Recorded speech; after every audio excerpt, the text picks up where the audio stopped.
The note broke, and so did he. Not visibly. No gentleman of his rank permitted such things to show. But inside the private box at the Theatre Royal, in the 11th year of his widowhood, the Duke of Ashcombe felt something crack that he had believed with the same certainty he felt about the entail and the succession and the cold arithmetic of his own life, to be permanently sealed. The soprano on the stage below was 22, dressed in unadorned ivory, and her name, according to the program crushed now in his gloved hand, was Miss Eleanor Winslow. She was not titled. She was not, by any measure that mattered in the rooms he inhabited, anyone at all. Her father kept a shipping concern in Bristol, new money still smelling of tar and salt, 3 generations short of anything resembling breeding. And yet, when she opened her mouth and let the aria climb past the chandeliers, the Duke of Ashcombe, who had not wept since his wife's coffin was lowered into the Ashcombe family vault, found his eyes unaccountably wet, and did not know, for the length of 4 bars, who he was. He was 38 years old. He had buried a wife and, 11 months later, the infant son she had died delivering. And in the decades since, he had constructed around himself a life so orderly, so devoid of surprise, that his own household staff had taken to calling him, behind carefully raised hands, the Ice Duke. He did not attend the opera for pleasure. He attended because his late father-in-law, the Earl of Pemberton, had left him a standing box and an old man's expectation that he would use it. And because an empty evening was, to the Duke of Ashcombe, a dangerous thing, a room in which grief was permitted to speak. His townhouse in Grosvenor Square ran on the same principle that governed the rest of his existence. Nothing left to chance, nothing permitted to surprise him twice. His valet laid out the same 3 coats in rotation. His cook prepared the same 6 dinners across a fortnight. His secretary read him the newspapers in the same order every morning. Agriculture before politics, politics before the deaths column. The deaths column always last, because a decade of habit had taught the Duke that grief arrived more gently at the end of a routine than at its beginning. He had rebuilt himself, brick by careful brick, into a man who could pass an entire evening at the theatre and feel nothing whatsoever beyond a faint, familiar boredom. And he had considered this, until the second act of that particular evening, a considerable achievement. The theatre itself smelled, as it always did, of tallow smoke and orange peel and the damp wool of 2,000 overcoats, and the Duke had settled into his box with the resigned patience of a man enduring a duty rather than seeking a pleasure, when the soprano began her aria, and something in the shape of the sound, not merely the technical clarity of it, which was considerable, but the aching, unguarded honesty beneath the clarity, reached past every brick he had laid in 11 years, and found, without asking his permission, the one place in him that had never quite finished grieving. He did not know her name. He knew only that she sang as though the words cost her something real, and that no one in that gilded, glittering house seemed to notice, and that this, more than anything else, was what undid him, that she gave so much, so completely, to an audience that would forget her by morning. He had not expected to be undone by a girl the newspapers had not yet learned to write about. What no one in that theatre yet understood was that the girl in ivory had sung the second act with a fever building in her blood, and her mother's rent unpaid for 6 weeks, and that within the hour she would be dismissed from the company entirely, not for any fault in her voice, which was, even her rivals admitted through gritted teeth, extraordinary, but because the theatre's owner, a Mr. Aldous Crane, had decided that a shipping clerk's daughter singing lead soprano offended the dignity of an establishment that catered to lords. Eleanor did not yet know this as she took her final bow. She only knew that her chest ached with the effort of the high notes, and that somewhere in the darkened boxes above, she had felt, for one unbearable instant, a gaze so fixed upon her that she had nearly lost the thread of the melody entirely. She had come to London 8 months earlier with her mother and her younger brother Thomas, when her father's shipping concern in Bristol had faltered under the weight of 2 lost cargoes and a creditor grown suddenly impatient. And though she had trained her voice since childhood, Her mother had insisted upon it over her father's practical objections, on the theory that a Bristol merchant's daughter might need every advantage the world declined to hand her freely.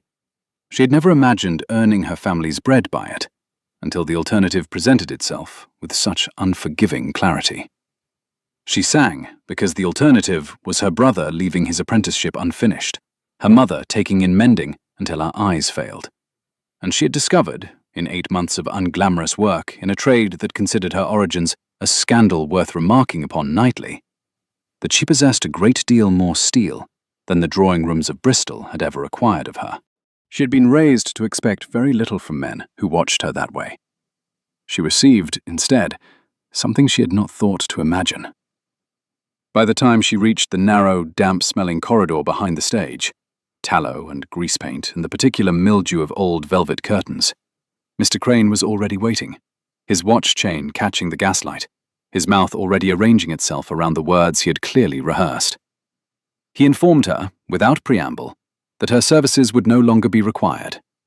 He informed her that a shipping man's daughter singing before the quality of London had begun to draw comment, the wrong sort of comment, and that comment of the wrong sort was a luxury his theatre could not afford. He did not raise his voice. He did not need to. Eleanor Winslow, 22, 5 months into supporting a widowed mother and a younger brother apprenticed to a trade that paid him nothing for 2 more years, stood very still and did not weep. She did not protest. She did not beg him to reconsider. She asked, in a voice gone quiet and level, whether she might at least be paid for the performance she had just given. And Mr. Crane, not meeting her eyes, told her that her contract had been terminated as of the final curtain, and that she ought to consider herself fortunate he did not deduct the cost of her costume. She was walking toward the stage door, her cloak clutched against the London damp, her mind already calculating rents and coal and the price of her brother's boots, when a voice behind her, low, unhurried, entirely unlike the voice of any man who had ever addressed her, asked her to wait. She turned and found herself looking up into the face that had, unbeknownst to her, spent the better part of 2 hours forgetting to be a duke. He introduced himself with the flat economy of a man accustomed to being recognized before he spoke his own name, and when she did not curtsy, when she did not flinch, when she simply looked at him with the particular exhaustion of a woman who has just lost her only income and has no strength left over for awe, something in his chest, already cracked from the aria, already unsettled from a decade of careful ice, shifted further still. He asked whether he had understood the exchange correctly. She told him, with a bluntness that would have scandalized his own sisters, that yes, she had just been dismissed, and that she was very tired, and that she did not, with respect to his grace, have the leisure this evening to discuss it further, as her mother's rent would not pay itself through polite conversation with the Duke. It was, he would later privately admit, the first time in 11 years that a woman had spoken to him as though he were merely a man standing in a corridor, rather than a title attached to 40,000 a year.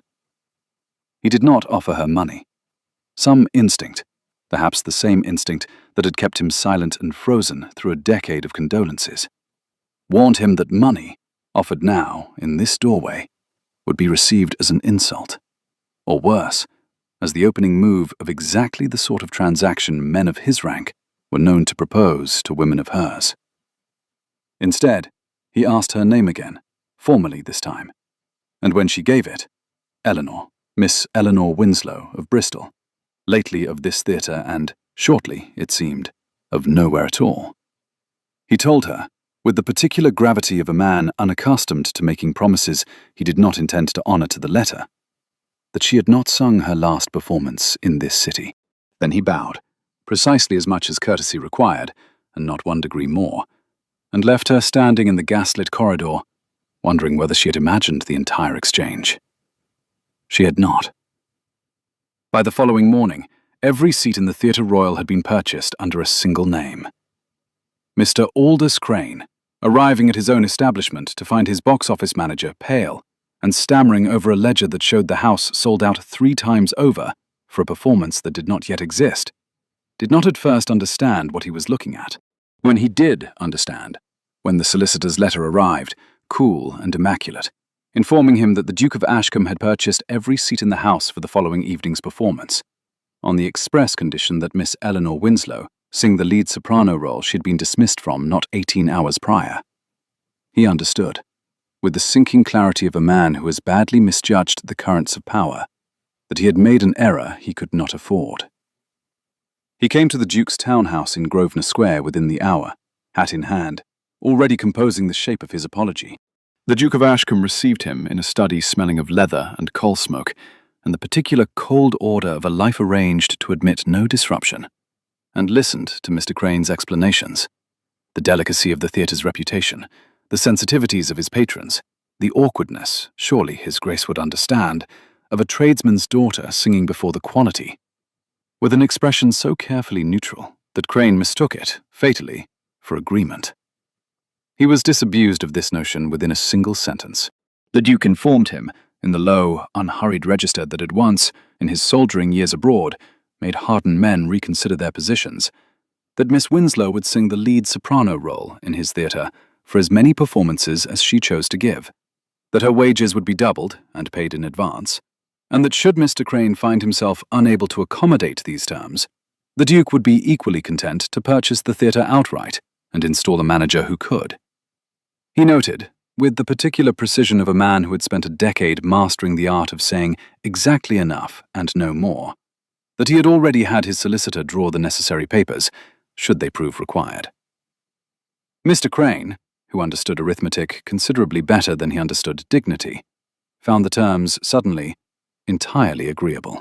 What he did not understand, what almost no one in London yet understood, though the rumour was already beginning its slow crawl through the drawing rooms of the Tun, was that the Duke of Ashcombe had not purchased an evening's entertainment. He had purchased, with the blunt and total authority of his rank, a single night in which a woman who owed her rent might stand on a stage and be heard, uninterrupted, by a city that had very nearly decided she did not exist.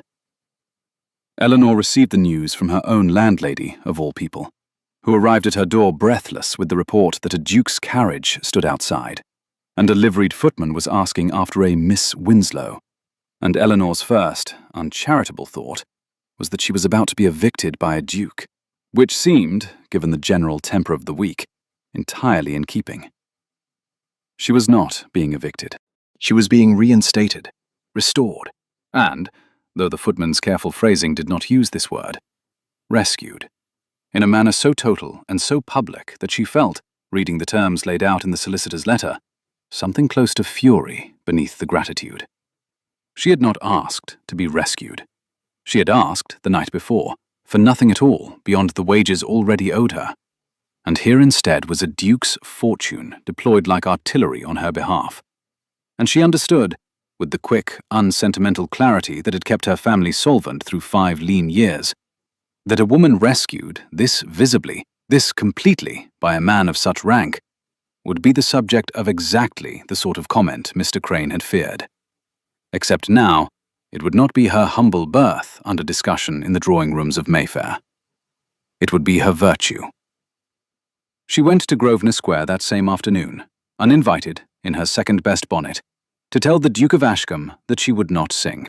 He received her, against every rule of propriety that governed such visits, though neither of them, in the moment, thought to remark upon it, in the same cold study where he had dismantled Mr. Crane's excuses that morning, and he listened, standing by the window with his hands clasped behind his back in the posture of a man reviewing troops, as she informed him, with a steadiness that cost her more than she let show, that she was grateful, that she understood the kindness intended, and that she could not accept it, because a woman in her position could survive poverty, could survive dismissal, could survive the particular grinding humiliation of a man like Crane deciding her voice was an inconvenience. But she could not survive being spoken of as the Duke's opera girl, purchased and kept and displayed for an evening's amusement. And she would rather return to Bristol and her father's ledgers than wear that reputation for the rest of her life. It was the first time in 11 years that anyone had refused him anything. He was silent long enough that she began to gather her cloak, certain she had given offence to a man unaccustomed to refusal, and would now be shown the door with whatever cold civility remained to him. Instead, when he spoke, his voice had lost the flat authority he had used on Crane and taken on something rawer, something he had not, by his own account later, intended to reveal to a woman he had known for less than a day.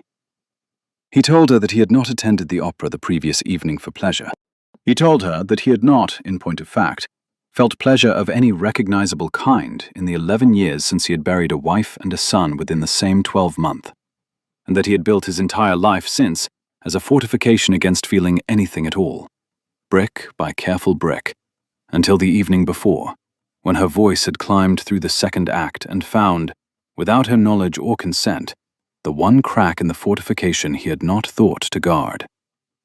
He told her he did not know what to call the thing that had happened to him in that box, but that it had frightened him considerably more than any battlefield he had stood upon in his soldiering years, and that purchasing the theatre had seemed, in the moment, a considerably safer response than examining why a stranger's voice had undone a decade of careful ice in under 4 minutes. He told her, finally, that he would withdraw every condition attached to her return to the stage.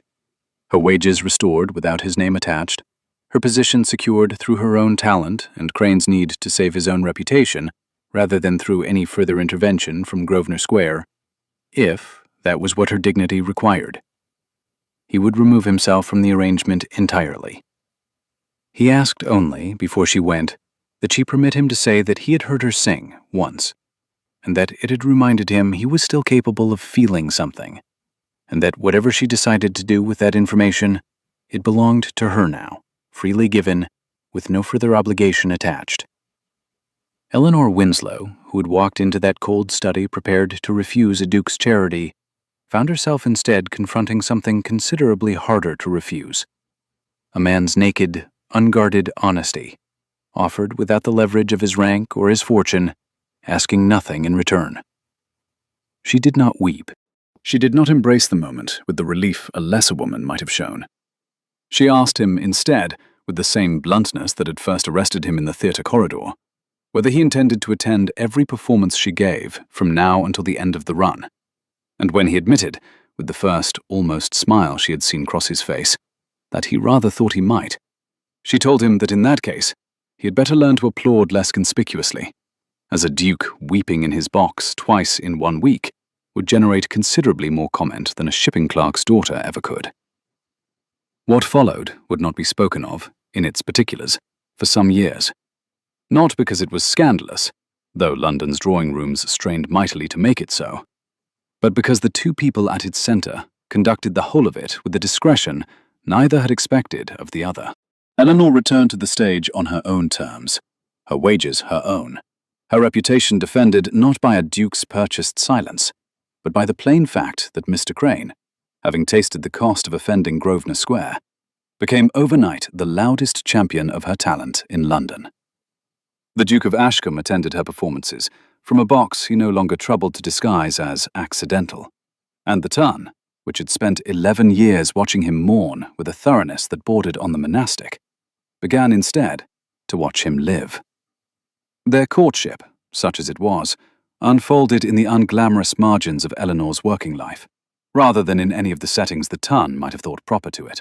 He called at her mother's modest lodgings on Tuesday afternoons, when rehearsal permitted, and sat in a parlour considerably smaller than his own dressing room, drinking tea from a chipped set Eleanor's mother apologized for, and the Duke insisted, with a gravity that made the older woman laugh despite herself, was considerably finer than anything in his own china cabinet. He learned, across those Tuesday afternoons, that Eleanor kept her family's accounts herself, in a clear, decisive hand, and that she distrusted flattery on principle, having heard a great deal of it from men who wanted something other than her good opinion. He learned to offer her observation instead of compliment, fact instead of praise, and found, to his considerable surprise, that she received these far more warmly than any duke's daughter had ever received his carefully rehearsed gallantries. She, in turn, learned that the ice duke of the drawing rooms bore almost no resemblance to the man who sat in her mother's parlour, with his cravat slightly loosened, arguing with her. Genuinely arguing, not indulging her opinion as a novelty, over the merits of a composer she favoured, and he considered overwrought. She learned that his coldness was not the absence of feeling, but its opposite. A decade of feeling dammed up so completely that he had very nearly convinced himself the dam was his true nature. She learned to watch for the small tells that meant he was moved beyond what his face permitted him to show. A stillness in his hands. A pause, half a beat too long before he answered. She did not press him to speak of his wife or his son, until the evening he offered it himself, unprompted, over a second pot of tea gone cold between them, and told her, in the same flat, careful register he used to negotiate with solicitors, that his son would have been 10 years old that spring, and that he had not permitted himself to count the years allowed to another living soul until that moment. It was in the accumulation of such Tuesdays, rather than in any single dramatic gesture, but whatever had cracked in him at the Opera House widened into something he could no longer pretend was merely admiration for a fine voice. It was Eleanor's mother, arriving in London for her daughter's 4th performance and observing the Duke's box with the shrewd, unsentimental eye of a woman who had kept a shipping ledger balanced through 3 bad harvests, who first said aloud what neither of the principals had yet permitted themselves to voice. That a man did not purchase an entire theatre, twice, for a woman he intended merely to admire from a respectful distance. Not everyone in London greeted the arrangement with such plain good humour. Lady Cavendish, a widowed cousin of the Duke's late wife, who had spent a decade quietly expecting that her own daughter might one day succeed where poor dear Margaret had so tragically failed to remain alive long enough to enjoy her husband's title, watched the Duke's sudden, public devotion to a Bristol shipping clerk's daughter with an alarm she was at considerable pains to disguise as concern for the family's dignity. She began with the patient, deniable cruelty of a woman who had spent 30 years learning exactly how far a whisper could travel before it required a name attached to it, to seed the drawing rooms of Mayfair with careful, glancing remarks. But it was, of course, only natural for a lonely widower to be susceptible to a pretty voice. That one hoped His Grace's judgment had not been entirely eclipsed by grief. That a girl who sang for wages every evening before strange men could hardly be expected to guard her virtue with the same rigour as a gentlewoman bred to it. She said nothing that could be repeated back to her as slander. She said a great deal that, repeated at enough dinner tables, accumulated into something considerably more damaging than any single accusation could have managed alone. Eleanor felt the change first in small ways. A duchess who had once nodded to her in the theatre corridor, now looking through her entirely. An invitation to a musical evening at a baroness's townhouse, extended in the first flush of the Duke's attentions, quietly withdrawn without explanation a week later. She said nothing of this to the Duke, reasoning, with the same steadiness that governed the whole of her conduct, that she had not asked to be defended, and did not intend to become a woman who required constant rescue from the consequences of her own choices. It was the Duke's aunt, the Dowager Marchioness of Etherington, a woman of formidable memory and even more formidable disregard for Lady Cavendish's ambitions on her own daughter's behalf, who brought the matter to his attention over tea, observing dryly that his cousin by marriage had developed a sudden and suspicious interest in the moral education of young sopranos. The Duke did not confront Lady Cavendish directly. Some instinct warned him that a Duke's public anger would only lend her whispers the very weight of scandal they required to travel further. But he did, within the week, ensure that Eleanor was seen, unmistakably and repeatedly, at his side at precisely those gatherings where the Dowager Marchioness's considerable influence could be relied upon to overwhelm any lingering doubt. He escorted her to the Marchioness's own card evening, where the old woman pronounced Eleanor's manners considerably better bred than half the rooms, and infinitely better sung, loudly enough for 3 duchesses to hear it repeated by morning. Lady Cavendish, watching her careful architecture of insinuation collapse beneath the combined weight of a Duke's attention and a Marchioness's approval, did not abandon her campaign, so much as retreat to wait for a more opportune moment, and found it, or believed she had found it, when Eleanor's brother fell ill in Bristol, and Eleanor, obligated to her company and her audience, did not immediately depart to nurse him herself. It was precisely the appearance Lady Cavendish had been waiting for, a woman who would choose a stage over a dying brother, who valued her own ambition above her family's need, exactly the sort of grasping, self-interested creature she had been suggesting all along that a tradesman's daughter must secretly be.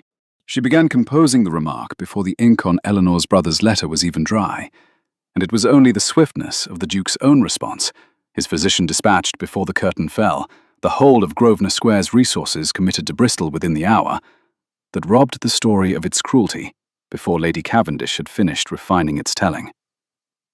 The turning gesture, when it came quietly, as such things generally do among people who have spent their lives guarding themselves against exactly this kind of exposure.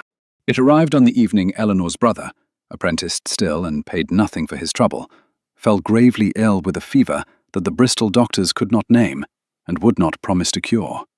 And Eleanor, informed by an urgent letter delivered between the second and third acts, made the decision, with the same steadiness that had first arrested a duke in a theatre corridor, to finish her performance rather than abandon a full house and a company that depended on her, and grieve, if grief proved necessary, once the curtain had fallen and her obligations were discharged.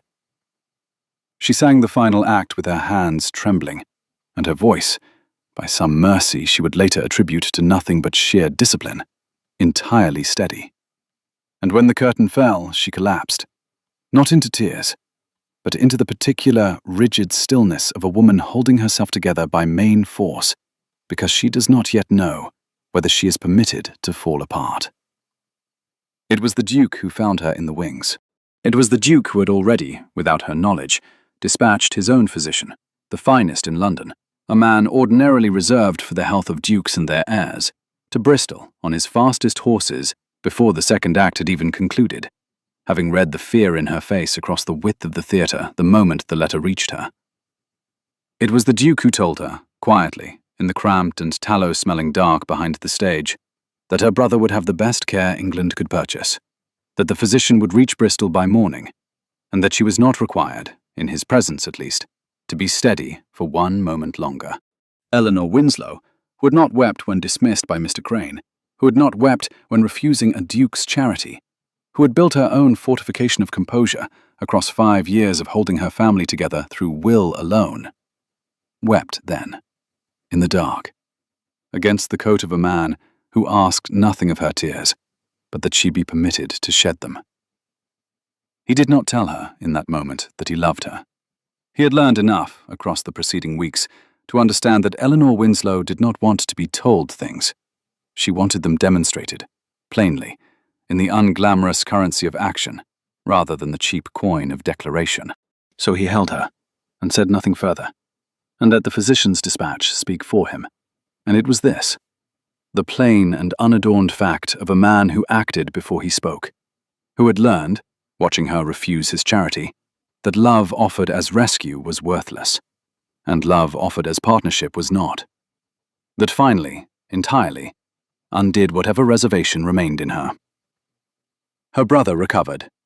The fever broke 3 days after the physician's arrival, and the letter Eleanor received informing her of it was, she would later admit, the second time in a fortnight the Duke of Ashcombe had reduced her to tears in a public corridor, though this time she did not mind who saw. The proposal, when it came, was not made in a ballroom, nor before the assembled ton, nor with any of the pageantry that might ordinarily have attended the joining of a duke to any woman at all, let alone a shipping clerk's daughter from Bristol. It was made in the same cold study in Grosvenor Square, where he had once dismantled Mr. Crane's excuses, and later dismantled, with considerably more difficulty, his own decade of careful ice. And it was made in terms so plain that Eleanor, recounting it years later to her own daughter, would say only that he had told her he did not know how to be a man who felt things easily, but he expected to remain, in certain particulars, cold and careful, and slow to trust for the whole of his life, but that he did not intend to spend one further day of it without her voice in his house. And would she, knowing the hold of what she would be taking on, the title and the scrutiny and the man beneath both, consent to be his wife? She told him she would consider it, on the condition that he never again purchase an entire theatre without consulting her first, and he told her, with the almost smile that had by then become entirely familiar to her, that he considered this an eminently reasonable term, and that he accepted it. The wedding, held the following spring at Ashcombe's country seat in Hampshire, was attended by a duke's full complement of relations, an opera company's worth of singers, and, seated by the bride's own insistence in a place of honor rather than tucked discreetly among the lesser guests, a Bristol shipping clerk and his wife, who watched their daughter married to a duke with an expression that mingled pride and disbelief in roughly equal measure. The Dowager Marchioness of Etherington, seated in the front pew with the satisfaction of a woman who had backed the correct horse from the beginning, remarked to anyone within earshot that she had known the moment she heard the girl sing that Ashcombe's ice had finally found something worth melting for, and that she intended to take full credit for the match at every dinner party for the remainder of her natural life. Lady Cavendish did not attend, having discovered, in the months since her campaign collapsed, that her invitations to Ashcombe's circle had grown considerably thinner than her whispers once had, and she contented herself instead with the private, sour satisfaction of predicting to her few remaining confidants that the marriage would not survive its first hard winter. It survived a great many winters. Mr. Aldous Crane was not invited, though it was reported, with some satisfaction among those who had watched the whole affair unfold, that he sent a very handsome gift regardless, having concluded that his continued prosperity depended considerably on the goodwill of a woman he had once dismissed for the crime of being born beneath her talent. Eleanor accepted the gift graciously, and never sang another note in his theatre, a fact Crane was wise enough never to remark upon. The Duke of Ashcombe did not become, in the years that followed, an easy man, nor an unguarded one. He remained, by his own frequent and rueful admission, considerably slower to trust than a wife deserved, and he never entirely lost the habit of ordering his household with the precision of a man bracing against disaster. But he learned, Tuesday by Tuesday, year by year, to let the bracing loosen in the one room where his wife's voice still climbed, unaccompanied, through the quiet of an evening at Ashcombe Hall. And it was said among the household staff, who had once called him the Ice Duke in careful whispers, that no one dared use the name within his hearing any longer, not because he had forbidden it, but because it had simply, quietly, ceased to be true. Years later, when their eldest daughter, possessed to her father's private and considerable alarm of her mother's voice in full and devastating measure, announced her own intention to sing before an audience larger than her family's drawing room, it was said that the Duke of Ashcombe, by then greying at the temples and considerably less fearsome than his reputation still suggested, did not argue, did not forbid it, and did not, on the night of her first public performance, purchase a single additional seat. He did, however, weep quite openly in his box, and this time he did not trouble himself in the slightest about who saw. Beside him, his wife of nearly 20 years took his hand and said nothing at all, because some things she had learned long ago were better left to speak for themselves.